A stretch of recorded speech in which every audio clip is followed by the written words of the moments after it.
Recording this. Good morning. It's on. It's on. Good morning, Corona Daze Professional Development Group. It's me, Nett Edwards, the founder of CDPD, Corona Daze Professional Development Group. And today I am here with Annie Lieb, and she's going to talk to us about Living With Annietude. And I want to know all about this. So I'm going to turn it over to her immediately and mute myself, but I will be back a little later. All right, Annie. Thank you, Nett. You're wonderful, and I appreciate you inviting me to come on and speak today. Look how cute your picture is. That gets to look at us looking all cute while I'm sitting here floundering. Oh, you look great. So, Living with Annietude. So, if you're from Philly, then usually you say my name. I was named by my parents Annie, right? So it's not pronounced Annie. That's what everyone says. Oh. Sometimes I even call myself that, but you didn't pronounce it wrong. Everyone does that. It depends on where you're from. And when you say the word attitude, if you say it with my name in it, it's cute, right? It's Annietude, right? So Living with Annietude. But everybody says Annietude, so that's fine. So that's just to get that out of the way. But that's how it started. So I sort of have this positivity, and I try to bring light to different things and a positive perspective, at least from what I've heard. Sometimes not always the best, but I try my best each day. To bring a positivity to things and a different perspective, maybe a silver lining. And that has become a word called Annietude. And Annietude started because, again, I bring that to different, a different perspective and a silver lining to things, and sort of looking at things in a different way. And I try to turn things into a positive situation, but I don't want to say that it's a toxic, they're talking about toxic positivity these days. It's a way of life. This is not oh my God, everything is wonderful all the time and peaches and cream. Okay. I'm very realistic. I'm a realist. I will tell you that certain times I think it's really important to say this situation stinks. What you're going through stinks. And what we're dealing with right now sucks. And there's a way to look at things and say, okay, now that we've dealt with the fact that this stinks, we can still have a positive attitude about it. But I'm not like rah, let's turn everything into something wonderful, because that's not realistic, and I'm a realist. So let me just start with my story, which is that I was career-wise, I've been in pharmaceuticals for a long time, and in sales, business development, a little bit of marketing. And I found myself in a place where I was being a little bit pushed down and held back. My mentor said to me, you have more to bring to the table. You have more to offer. You have a light that you carry with you, and you have these gifts. And I sort of felt like I had them, but I wasn't sure how to funnel them. I wasn't sure how to hone in on my skills and use my light for positive change and to make an impact. And she said to me, you need to go back to school. And for about 1.5 to 2 years, I said, absolutely not. There's no chance I'm going back to school. I'm going to be 40. And not only is it really expensive, but it's a lot of time. I have little kids, and it's just never happening. It's never happening. Well, clearly that changed. I went back to St. Joe's University in a cohort program of 20 months for my executive MBA. And it was a transformative experience, to say the least. Let's just say it was a lot like hell, I think, for about 20 straight months. No offense to anyone listening that was in my cohort. It was my life that was it was hellish, but it was a really expensive hell. And then it got really, really good afterwards. So I went into this program, and I thought I had self-awareness, and I thought I, was an executive, and I thought I had all this experience. And then this program really changed my whole attitude and made me more introspective. And it wasn't just the classes, of course you have, your data analysis and your statistics. I don't know how I got through any of it, but I did somehow, I think with the help of my cohort.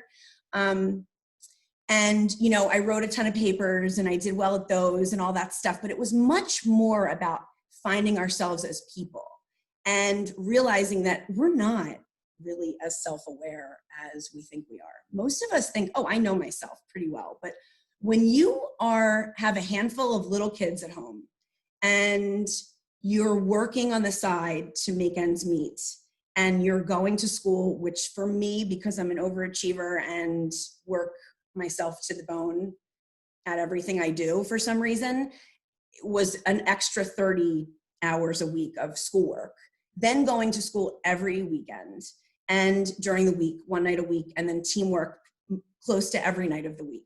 So it's your entire life. I mean, you really give up your life for about 2 years. And I did. That's why I called it hell. I have no social life. Like the fact, well, I'll get to that. But so I gave up my life. I did this. I accepted that this was going to be my life. And I transformed into this person that understands my leadership skills and my entrepreneurship and my ability to shine light on others and bring positivity. And of course, I was surrounded by these brilliant people that taught me so much about who I am, who they are, what I can bring, and also about strengthening others, finding their strengths, and being able to shine light on them, because you never have to be the one that knows everything. You can't. If you think you are, you're losing the battle. So to me, it was like, I know what I'm good at. I'm finding out what I can hone my craft, but I know what the people around me, I'm going to surround myself with these really strong people. And that's how you lead a team, right? So they learned all of this, and juggling it all and learning how to sort of run a business and be an entrepreneur. And I think it's like almost like a joke on you when you go through programs like this. Like, they're like, yeah, let's see if you can do it. If you do it, we'll give you the degree, because it's that much. When you have kids and, a spouse and your friendships that you're supposed to keep going, and your family that has, you have obligations, and your work, it's pretty close to impossible. So, but I did it. And at the end, I came out with guns ablazing. Okay. I had this degree, and I was, we were going on an international trip, and it was going to be the last hurrah, and COVID hit.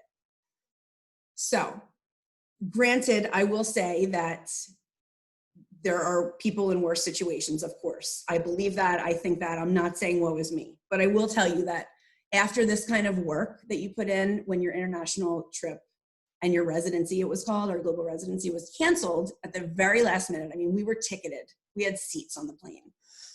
And that was, again, like our last hurrah and the last, big class that we were all in together. And everything changed. I mean, my irons in the fire with going back to full-time work kind of froze. We were sort of, our hands are up like they sort of are now, but a little bit less now, because this is our new normal, right? But we never got to have our last classes together. We never got to give each other hugs. We had a virtual graduation.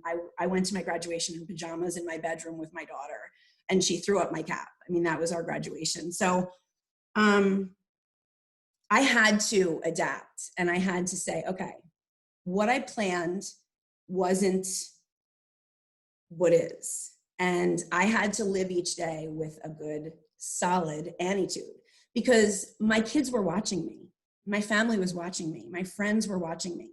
And everything, was going on and is going on, but specifically in March and April, and it's like, how is she going to deal with this? What is she going to do? I mean, I was sort of up in arms. So I just had to adapt, and I had to look at things like, you know what? This is where we're supposed to be right now. This is where I'm supposed to be. My daughter's watching me. She's using the word Annietude around the house. She's telling me I have a bad Annietude when I do. My son is like, you giving that talk on Living With Annietude yet? He's too cool for school. So, I have to keep my head up no matter what comes my way. And let me tell you something, in my lifetime, and I've lived a couple of lifetimes, I think, so have my parents, because of me, I think. I have to have an adaptability, and we all do. We can either adapt, we can adjust, we can, bend and be flexible and be resilient, or we crumble. And we can't crumble. It's not a choice. It's not an option. The option is to go on. We have children to set an example for. So Living With Annietude is not just a play on words with my name. It's not just a name. It is a way of life. I breathe it. I live it every day. I don't always do it perfectly, but I can tell you that I do my very best each day. And what it means to me is when I lay my head down on the pillow at night, every day, I say to myself, was I my best self today? Was I the best person I could be? Did I pay it forward? Did I help someone? Did I impact someone? Was I there for someone when they needed me? Was I there for a client? Did I fulfill my deadlines? Did I say what I was going to do?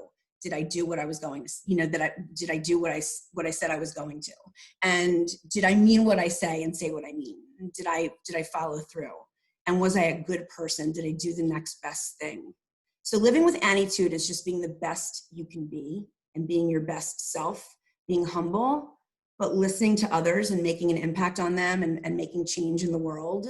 And this is what I'm bringing to this really hard time. I have someone that's like spamming me right now. Like, this is a really good time to be, calling my phone and when I don't know you. But that's so typical. So, I think that during this really difficult time, there's a lot of times during the day when you just want to collapse and say, I've had it.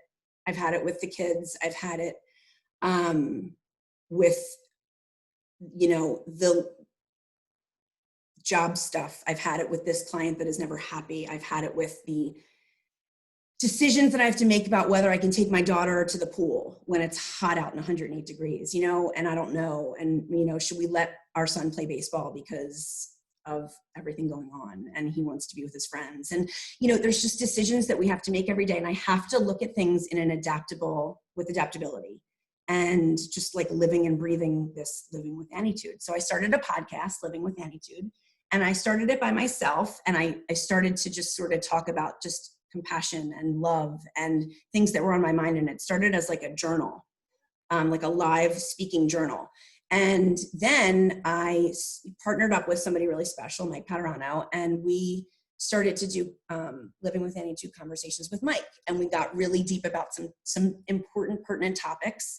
And that's progressing. And now I'm booked out with people that want to come on the show. And I also partner with Gabe Leal, and we do some podcasting together too on his Made from Scratch broadcast. And there's a lot of things that are happening where I'm making more of an impact now than I ever have. And I am shining my light in ways that I never had. And I don't think I would have had the confidence to do that had all of these things not happened the way they did. So if I can make an impact on one person, and I've said this before, you guys that are watching probably have heard it unless you have never heard me speak, but if I can make an impact on one person, if I can use an experience of mine or feel the empathy that I feel when I hear someone in pain or going through something, and I can help that one person, then I'm doing my job. Because that's a role model for my children. And they can see that you have to pay it forward. You have to give back. You have to help others, or else what is our purpose? And my purpose here is to be an amazing mom and to give back to society and to make impact on the world. And that's all I can do, because in these times, in these, as everyone keeps saying, these unprecedented times, what do we have? I don't have notes for this talk. I have like a couple things written down. And maybe that's obvious, and that's okay, because Living with Annietude is just me. It's coming and showing up and being responsible for my actions and contributions to things. And if I can model the way and show others that you can do this and help others in their struggles, or clients in their, where there's opportunity, where maybe their teams aren't jiving or something like that, whatever it may be, Living with Annietude is a way of life, and I live it and I breathe it. So that's really all, I can sort of say about it. I'm open to questions and comments, and I'm just showing me, because that's all we have at the end of the day, right? We just have ourselves. So congratulations on completing it's an MBA. Yes, executive MBA. Congratulations. Yeah. Thank you. I do have some questions. First, I have from Mike Paterano. What personal triumphs did she have as she went through this transformation, or what happened to create or evolve into this Annietude mindset? Annietude mindset?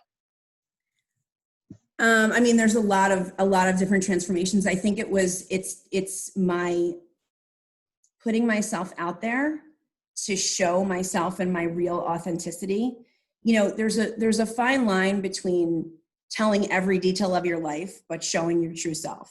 And I think, you know, my LinkedIn network has really grown, and I've become really close with some people, and I have tremendous support in my life, and showing my true self and in my raw, like my mistakes. And, you know, like I did a podcast on like how I was totally freaking out about COVID and how, you know, this test that I had to get for it. And I was fumbling things, and I'm so just me, and I'm, you know, just, I screw things up, and every day I screw things up. But like, if you can recognize that, then I think it's half the battle. So being able to, the transformation for me was so much of just showing up and being, versus hiding behind this way of, you know, this facade. And I'm just not a fake person, but, you know, and I don't think I ever acted phony, but now I'm truly like who I am, and I'm showing that to the world, and it feels really good. So that was part of what helped with my transformation. So what advice do you have for moms, since you are a mom, and I've heard, and I hear it, you know, that they're watching, you know, they're always watching. So what advice do you have for a mom? I have a mom on here who happens to be a really good friend of mine. And Rhonda? Yeah, Rhonda. Hi, Rhonda. And she has 5 little ones.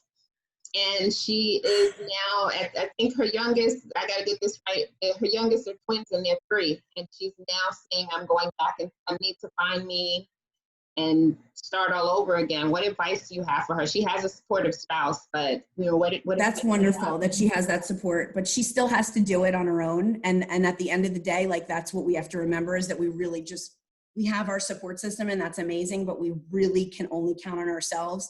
My advice is take the risk.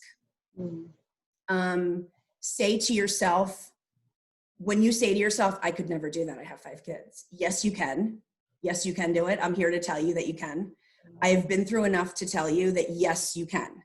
And if you don't believe me, call me, reach out to me, and we'll talk it through, because it is doable. And the other advice I have is cuddle puddle whenever you can. So what cuddle puddle means is, like, just take a break. And I used to be really bad at this, but I've gotten better. And lay on the floor and have them just pile on top of you. And you just like lay there like you're, you know, almost like you're like, you know, you lose all muscle control, and you just like let it like puddle in this big puddle. And it just helps you take a breath, because what we all, I think, forget to do is be in the moment. And it's so hard. It's a daily battle for me to be here in this moment and go like that. And a cuddle puddle can really help with that, because when at the end of each day, do you want your kids to see you as a maniac, or do you want them to, they're going to see me as a maniac for sure. Like, I know that, I know they are, but at least have them say, you know what mommy used to get in a cuddle puddle with us, and that was super fun. Or mommy used to just break out into laughter, or curse in the car by accident and then laugh at herself. Like, you have to laugh at yourself. Like, I don't even want to say it. My daughter, I cursed at someone driving the other day. My daughter said, what's that? And it was like, I was so mad at myself, but then I just thought, you know what? I'm only human. I mean, the guy was that thing that I said, you know, like he was. So at the, you know, what am I going to do? I'm going to make mistakes, and I'm going to apologize for them. So my advice to you is be in here, be you, and be okay with not being perfect. And if you can be okay with not being perfect, which is my biggest struggle in life, then you can do anything. Rhonda's twins are 5. I'm sorry, I should know this. I'm a bad auntie. So I said they were 3, but she's well, still 5-year-old, they don't listen to, they're on their own, you know, mindset. I don't know what they're thinking half the time. So so I have a question from Rhonda about, what about time management? How do you manage your time management with your children? I'm really good at managing your time, managing my time. Here's what it's all about. It's all about two things: time blocking, which I'm great at talking about. No, I can do time blocking, but boundaries. You have to be able to separate work from home life, friendships and social life from professional life.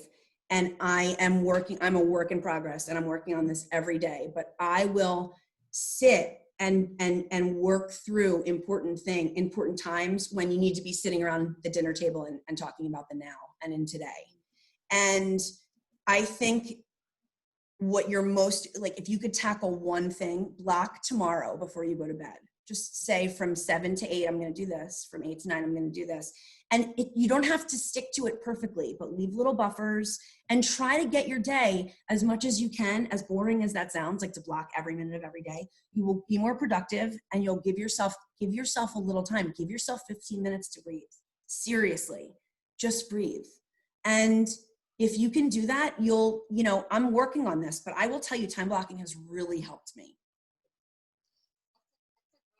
I was telling Rhonda, and this is not just for Rhonda, but I was telling her last night, don't worry, when the kids go down for sleep, you log in and you catch the replays, you know? Don't be so hard on yourself about not being able to catch everyone live, and that if she didn't catch you today, she could always reach out to you on LinkedIn. And so she's so excited because she's starting her LinkedIn journey again.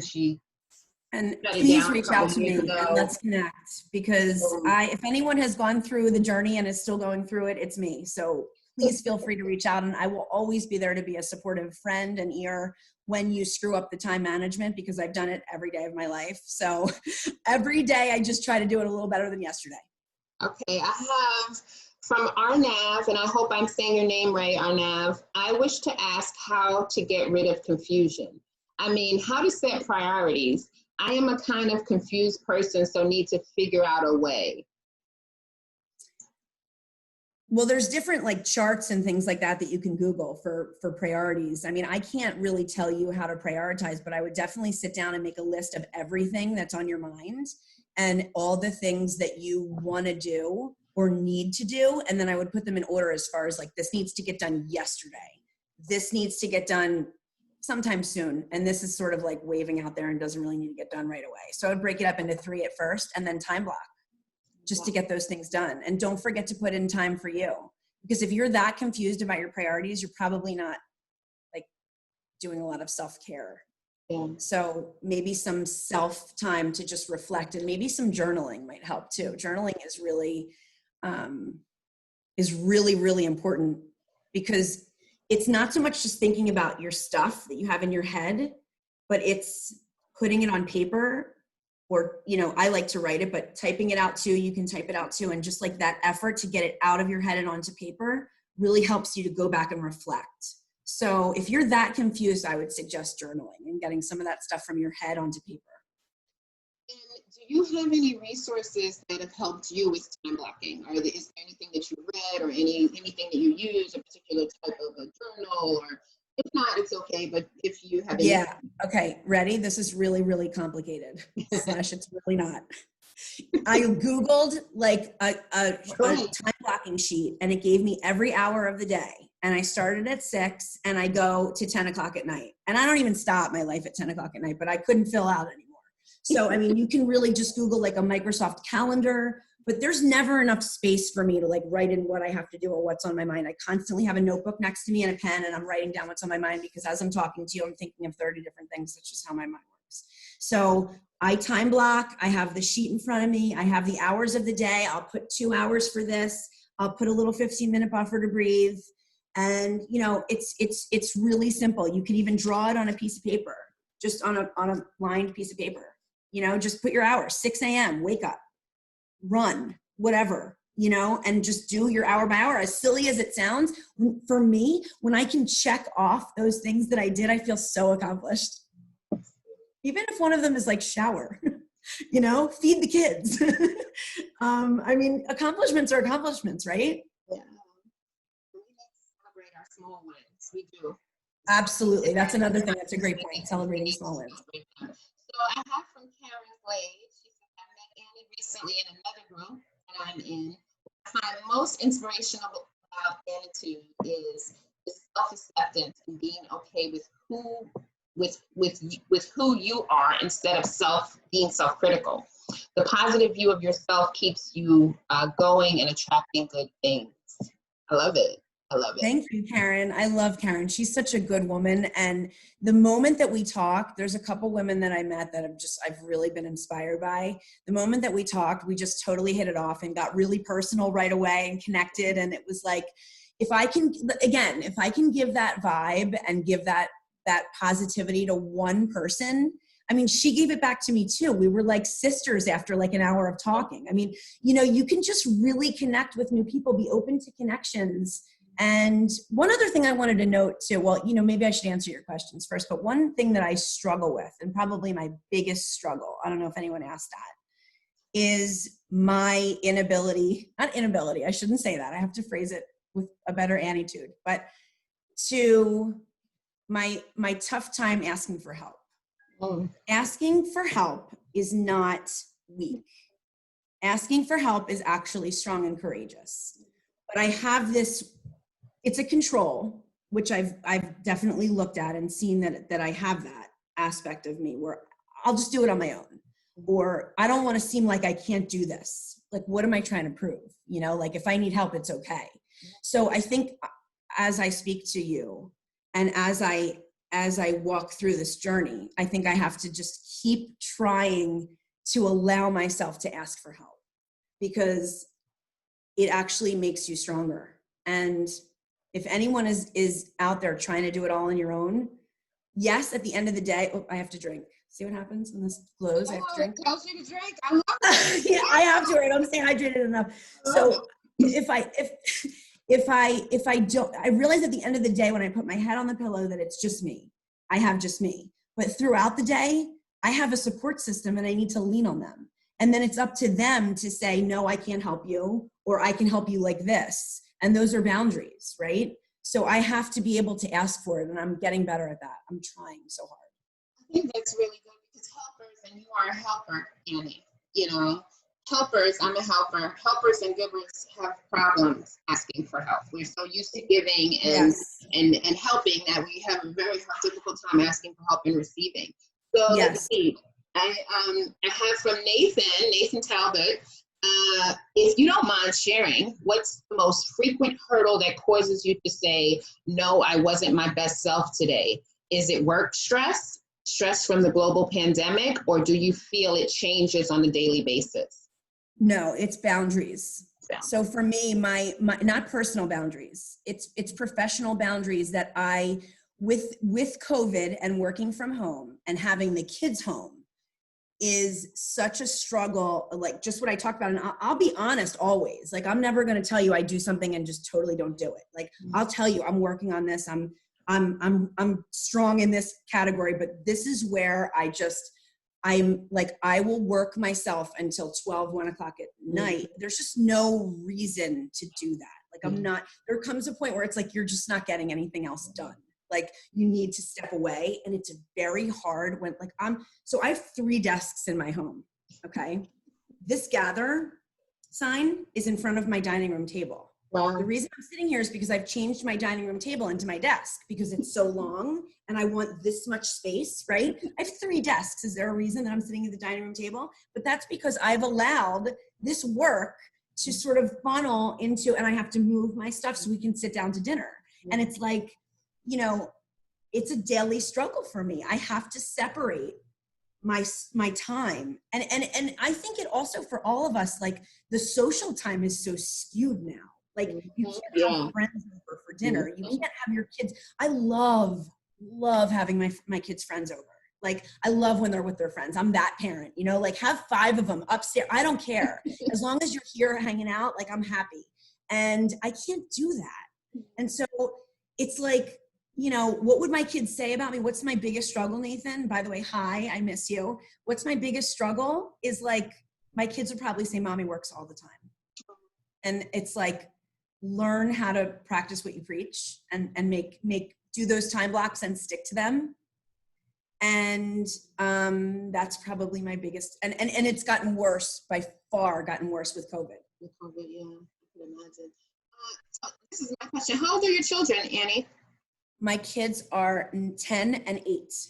But Oh. my daughter is an 8-year-old that's like, she's not watching. She's like Velcro. So like she's permanently Velcroed to me. But like, they're not here right now, but like my son will do his own thing. You know, he's really cool. He wants his mommy later at night, you know, for like a head rub. But my daughter's like, I said, I'm on a conference call. And she's like, I don't care.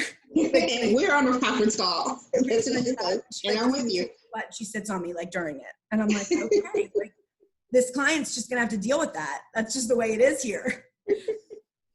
All right, I have, so then what has, from Meredith, thank you, Meredith, what has been your biggest obstacle? So, I mean, I think I sort of touched on that. Obstacle-wise, it's just been, so personally, it's been a very lonely time. So COVID definitely contributes to that. But when you're single and your time is with your kids, and, you know, I'm split from their dad, so he has them some of the time, and I'm by myself. And it's not like we can go to a book club. It's not, I mean, everything's virtual and it can be very isolating. So my biggest like obstacle is just being with me. And it's my first advice that I always give people, like, learn how to be with you. Calm down, breathe, like just be. And then I'm like, why don't you give that advice to yourself? Like, can I just stop for a second and just be? It's really hard. And this is part of my transformation and my journey right now and my reemergence, which is, you know what? Not so bad to just be with me. It's okay. And it doesn't mean I'm going to be alone forever. And it doesn't mean I'm not going to find my forever person. And it's just right now I have me, and it's not just me. I have me right now, and that's okay. I love it. So Mike says, Mike Paterano, how did you learn to create boundaries? I used to not have any and let everyone in. What is the best to start? Mike, you know me pretty well. I know you're asking these questions for everyone else's benefit. So boundaries are very difficult for some people, especially if you weren't taught them. I think it's all about self-worth. So it's not about other people and letting them, like, them trying to get in. It's you. So when you can really just sort of live in this space of, like, with a really good Annietude, and just say, like, I'm me and I'm really happy with myself and I'm working on myself every day and I'm trying to be the best person I can be and do the next best thing, you're going to naturally form boundaries around that and not let, it's not, I'm not letting you in. It's, this is my time. This is my space. And to get in here, that has to really be earned. And some of it, I'm not going to let anybody in. But that's not a block. That's a conscious choice of mine that right here is just mine. So I think that worrying about more about you and less about people trying to get in, and more about, you know what? I need to build myself and my self-worth. Those boundaries will naturally start to form, if that makes sense. Let's see what I have from Facebook. Tiffany says it's important to take mental short breaks, so she loves that. Let's see. I do some journaling, and I have my agenda on my chalkboard, Rhonda says. So she does her journaling, and she I love Rhonda. Yeah, and she's homeschooling, so she's saying, you know, yeah, everyone is homeschooling, but you know, it's crazy. And I just have a lot of people saying thank you, and they love this. And I'm gonna, you know, oh, I have some more. Here we go.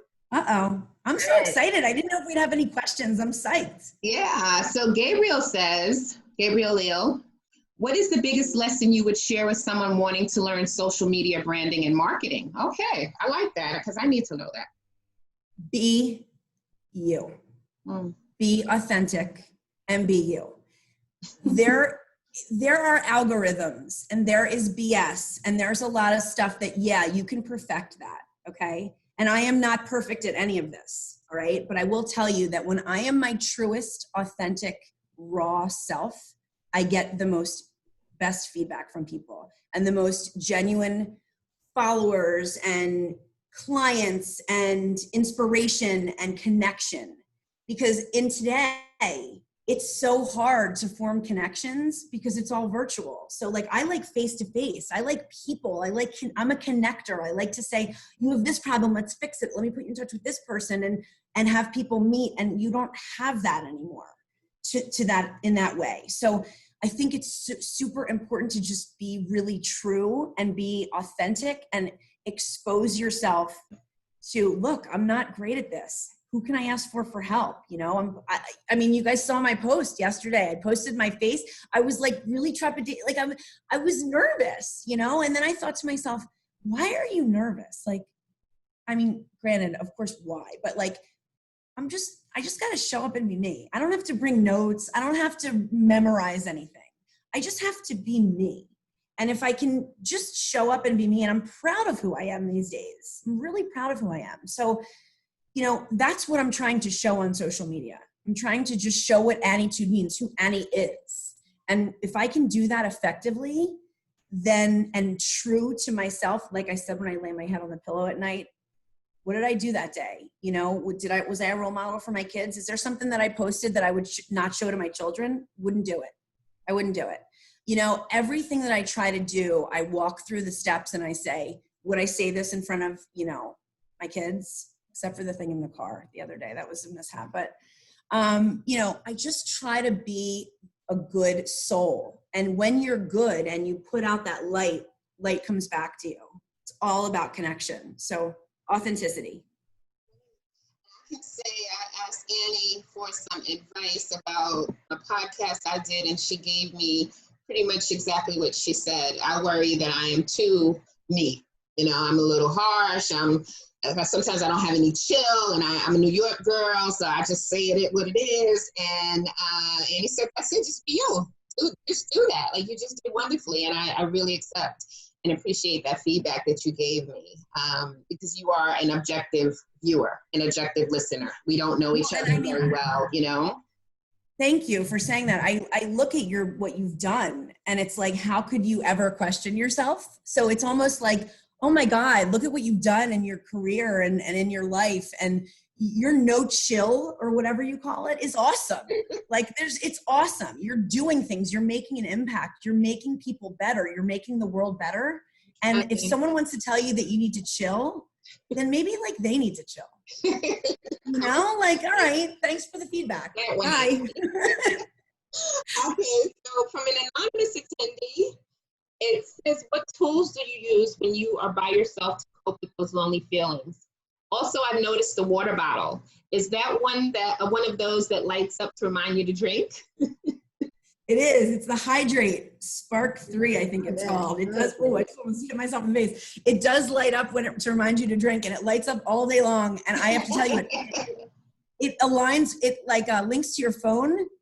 So on an app, so it tells me like, yesterday I was 23% to quota or whatever it is. 23% to hydration level. So, and you put in your height and weight, and, you know, I mean, I don't think anybody really drinks as much water as they say. So this is like my thing that I carry around. It was a gift from somebody, and it was just an amazing gift. So it's special to me. So that being said, what tools, you know, this is why this is a healing journey, because I felt this last night. I mean, I felt alone, and I felt like, I don't want to do tomorrow. I don't want to go on there and talk, and I don't have anything to say, and I don't have anything to offer. And I started telling myself stories, you know.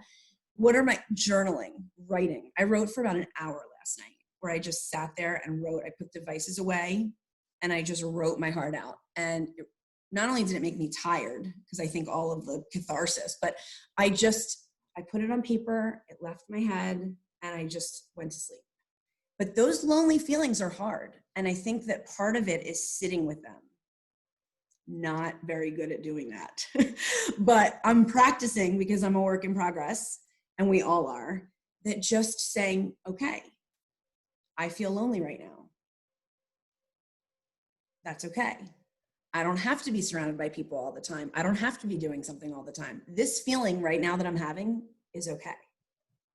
I know it sounds simple, but if you can do that and just go, it's okay. I'm a little lonely right now. I'm alone and I'm lonely, or I'm just alone, or I'm sad, or I feel my heart hurts, or whatever it is just is. So allow it.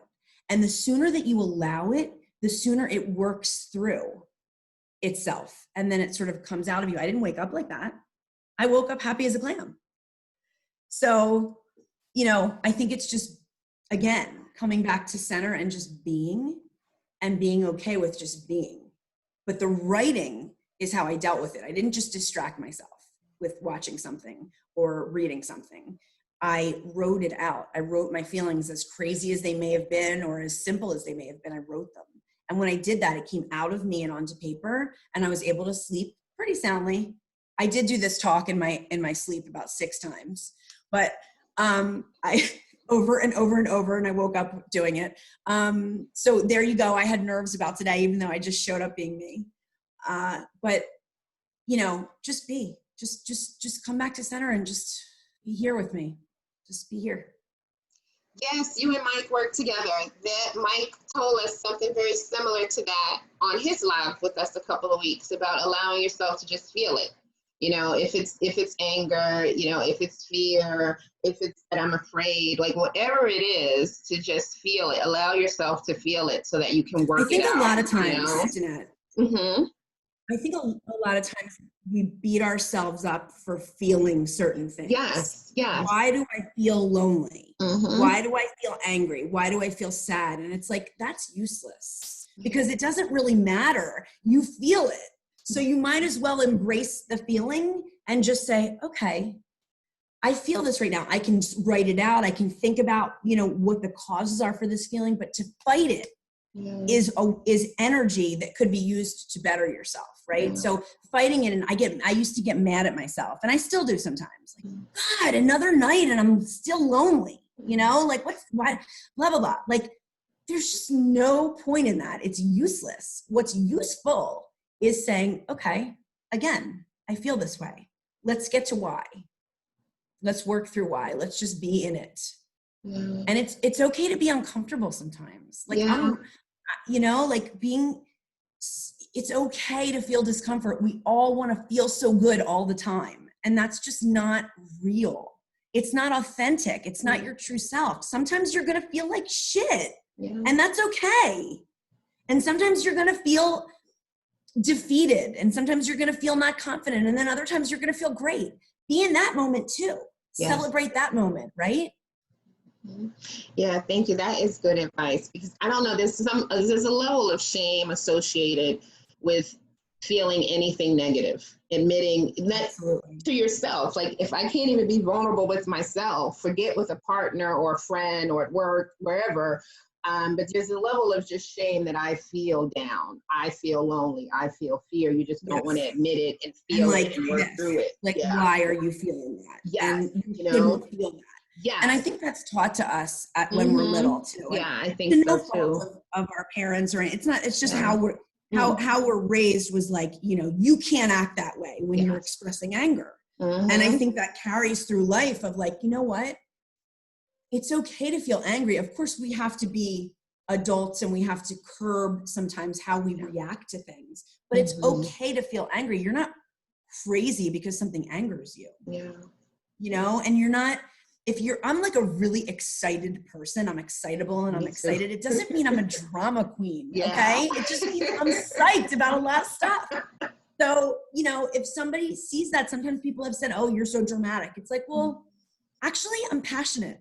I love I'm that. really passionate. Yeah. And if that's dramatic to you, then, that's dramatic to you, but I'm actually like really, really passionate about a lot of things. And you can feel that, right? Yes, like you can feel it. Yeah. And people need to feel it and see it. They need to know that it's okay for them to be passionate about something. Sure, and that they have people need to see it. Yes. Yeah. I have a couple more. So Gabriel says, what are ways to make our environment better and Mother Nature heal? Ooh. Well, see, Gabriel knows my See, this other is love. you guys' Sorry. personal stuff. Okay, let us have it all. Okay. Inside questions. My obsession with cleaning up the world. Okay. So I'm going to tell you a really quick funny story. I'm saving the world, which I don't know if you know that, but I decided I'm not going to use plastic razors anymore, disposable razors. Right. Okay. So I got this old school, it's called an albatross, and it's an old school stainless steel razor where it actually has razor blades in it. And I don't like. Oh, those ones that come in a little box and then you put them in the. Yes. Oh, you're brave. Yes. All right. So brave, right? I cut my entire leg up yesterday. Okay. 2 days ago. Like I totally cut myself and I was like, why are you trying to save the world? Just get a damn razor. So, I don't know what I'm doing with it, but I know that I'm not adding to the plastic problem. All right. That question is so broad. How do we make the environment better and heal? The first thing that we can do is to stop with the plastic. Please.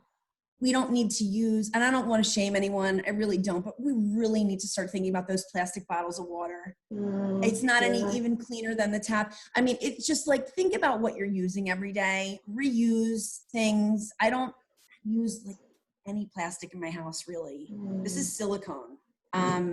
I mean, this is, there's a lot, if everybody, if you use a bamboo toothbrush instead of the toothbrushes that collect for hundreds and hundreds and hundreds of years on our earth, you're doing something to better the environment. So if anyone wants, this is part of what I do. I'm a lifestyle business consultant. So I cleanse offices and teams. And if someone wants to talk to me about how they can better themselves in the environment, making themselves toxin free and like putting out, lessening their carbon footprint, I'm happy to talk to you. My website is Annie Lieb. I hate to be like personal plug, but it's AnnieLieb.com. It's ANNIELEIB.com. And I will detox your entire life.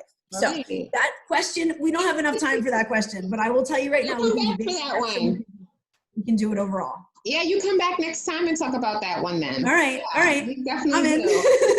So I have a couple more. I have from Mike. He says, thank you so much for all you have done for me and everyone. What is the best way to learn more about Annietude? I think that he probably is instigating me to say my website, which I just did. So we're like we work together so much. We're so on the same page. So you need to post your website up in Corona Daze. And anyone who's I'm sorry, I cut you off, Annie. Anyone who's logged on to this Zoom, I'll send it out to them in the follow-up email that comes out. On my website, you can see what I do for businesses and for professionals. And then there's also my podcast, and everything is through there, and my blogging. And you can see my writing. And I talk about a lot of the things that we talked about today. So if you want more information, please just go to AnnieLieb.com.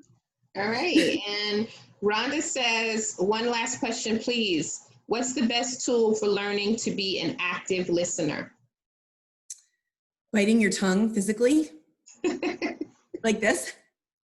So I'm going to tell you right now, the best tool for learning to listen better, because I had to work through this and I'm still working through this, again, work in progress, is to be in the moment. It's mindfulness. So if you can be in right now, then you can listen. If you're thinking about the next thing you're going to say, or the next question you're going to ask, or the next move in any way, which a lot of our minds do, then you can't actively be listening. So if you're truly looking at someone and they're talking, or you're paying attention to what they're saying, you're not doing anything else. You're right there with them and you're in that moment. And I think we also have to get a little bit better with pausing. And I am huge on not pausing. Like, don't let there be like a second where we're not talking. It's like, it's okay if there's a pause. Like, that's the general theme of today. Living with Annietude is it's okay, right? Like, it's okay. So just be okay with sometimes there's a pause. We don't have to fill every second. We can just be in the now. And I'm teaching myself this as I'm teaching everyone else. So we have, Rhonda says that she also listens to a lot of relaxing affirmations, in addition to journaling as you journal. So I don't have any more questions from any of our participants unless they drop them really quickly. So I'm going to give you the CDPD questions. So Okay. I ask everyone these questions now. And Mike, I'm not sure that I asked you all of these, so when you come back, I will. So our mission is based on helping marginalized groups, people from marginalized groups, access resources and training and opportunities and networking all related to their career and personal development. So you can be marginalized by a lot of different things: race, class, gender, sexual identification, being a mom who's coming back into the world. There's so many ways that you can be marginalized. Just considering marginalization, would you consider yourself to be someone who has been marginalized, is part of a marginalized group? And if so, can you tell us how? Sure. I mean, I think that my whole, it's so interesting that you asked that, but I think I've been marginalized in my life because of my Annietude, because of my Anniness. All right. I think that when you bring a lot of, and you're younger and more green too, when you bring a lot of passion and energy and you don't know how to hone it in particularly, or you're not quite as, you're not funneling it maybe how you should. A lot of times you're pushed into a box because you're not a conformist, but people want you to conform. So I have been marginalized in that my Anniness has a lot of time been pushed down. And that's part of why I went back for my EMBA, because I just couldn't be pushed down anymore. And I wouldn't be pushed down anymore. And I think that that all comes back to that truth and raw authenticity of being ourselves and accepting ourselves for who we are. Because if we can do that and be in this moment and accept ourselves for who we really are, right? And just be here and bring that positive energy and not apologize for it, right? Like, why do we need to apologize for being ourselves? If we're being our best selves, then we won't apologize. So I think that I've definitely felt that in my life. And I would be open to speaking to anyone in the group about that kind of feeling. Of course, I don't have some of the other experiences that the others do, but I can tell you that I feel deeply enough to know what being marginalized feels like. And I'm open to talking anytime. Thank you. So my next question is, what would you have wanted to know, or let's just say, what would you say to Annie 20 years ago about this, your Annietude or your career journey? What would you have wanted someone to say to Annie 20 years ago? Yes, or the 21-year-old Annie? I would say to the same thing to the 41-year-old Annie, which All is, right. which is, and that's surprising because I've had quite a life. Okay. But I would say work on your worth, because if you work on you and you show up as you and you know who you are, and that's not in a cocky, I know who I am. That's in a, I am the best person I can be right now. And in the moment, in yourself, in your all your glory and your authenticity and your realness and your rawness, learn what that is, learn who that is. If you learn those ways of who you are and how to show up as you, you will make better and the best decisions for you possible. But I know I'm supposed to be right where I am right now. So I wouldn't say anything that would change my path, as bumpy as a path as it may have been. I know I'm supposed to be right here, right now. And I know that because I've worked on my worth for a long time, and I'm still working on it. So that would be my advice. Love it. Okay. So let me just see. I can't believe we talked for 54 minutes. I'm so excited. I was nervous. Okay, so Rhonda says, would you say that one of the main keys to success is based on obtaining college degrees? That's a really hard question, because I will tell you that it depends. I think it depends on industry. It depends on what you're trying to do with your career. There are many people that could say no, and I would agree with them. I would also, I'm here to say that going back for my master's was the best thing I ever did. So do I think that your worth, you can put your worth into that, and that's what makes you worthy? Absolutely not. What makes me worthy of the success that I have and will have is being who I am. The degrees help in certain ways, You might struggle a little bit more in certain industries if you don't have them, just because you are marginalized if you don't. But are they everything? Absolutely not. Nothing is everything. Nothing defines you except for you and who you are every day. So if you can learn who you are and learn that self-worth and show up as I am worthy because I've done the work, then there is no degree that can, look, you have 52 degrees, you know, does it make life any easier? It doesn't make life easier. No, and it doesn't define you either. It's wonderful and it says a lot about you, but there's a lot of things that say things about a lot of us, right? So as long as we just are us and we're true to us, then we'll be okay. All right, and then my final is not it's a question, but it's not really a question. It is, Annie, what do you want to leave us with today? What do you want to leave? I want to thank you for having me and for hearing me and for the great support that I got. I got like a lot of text messages this morning, go get them. And I was nervous. And so the support I wanted to thank you for, but what I want to leave you with is just like my legacy on this world is like, you know, if somebody wrote my obituary or somebody, if I leave the room, what do people say? I just want them to say, wow, she's like brings a lot of positive light to the situation. And while I don't have strengths in every category, these are her strengths, and her strengths are lifting up other people and making an impact on this world and making the world a better place. If I can do that, like I said before, on one person or 1 million people, which is my plan, then I'm doing okay. So I just want to leave you with the fact that you can do anything you want if you do it from your heart. It's not going to be easy, but nothing is worth it that's easy. So that is true. I thank you so much for being here with us. Thank you, Nett. You're amazing. Thanks for having me. Amazing. And you know, there's a lag on the Facebook, so I may get more questions. I also encourage all of our group members, and I'm getting all these likes and loves coming up on Facebook because they know we're wrapping it up.